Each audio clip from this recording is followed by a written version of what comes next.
Noira Azoug. Une femme exceptionnelle, mariage d'amour avec Zerouki Alawa contre sa famille, participation à la bataille d'Alger. Azoug Noira est née à Agbou dans la vallée de la Soummam en 1932, fille de Lassène et Fatima Azoug. Elle est une parfaite inconnue du grand public. Pour cause, elle n'avait écrit aucun livre pour raconter l'histoire de sa vie.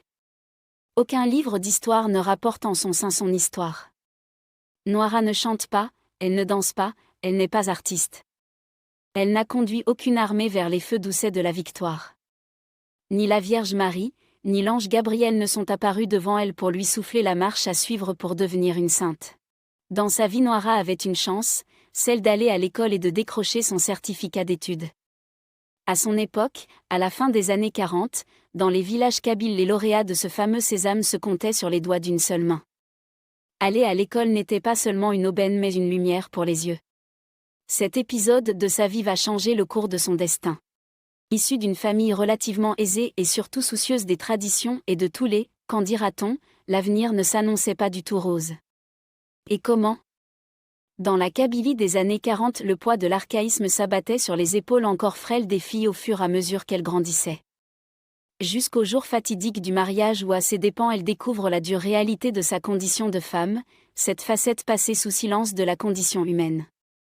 C'est écrit dans le grand livre, des injustices, Noira est promise, comme des milliers de femmes avant et après elle, à une vie de soumise, de recluse. Une fois son diplôme rangé, enfoui entre les pages jaunies du « Jacinthe noire », roman de Tao Samrouche paru à la même époque en 1947. Elle dégaina son regard critique sur cette société qui voulait faire d'elle une esclave. Promise en mariage à un cousin, elle se rebella en s'opposant à la noce. Malgré les brimades et les menaces de la famille, elle ne céda pas d'un iota. Femme amoureuse, elle ne voulait personne d'autre que l'élu de son cœur comme mari, c'était Zerouki Alawa.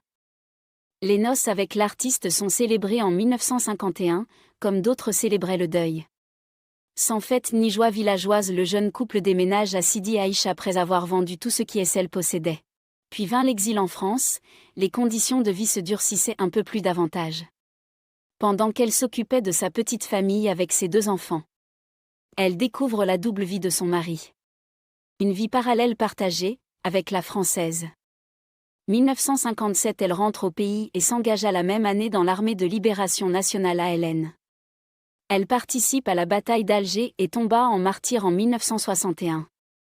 Une salle des sports à Gandouza, Agbou porte son nom depuis l'année 2023.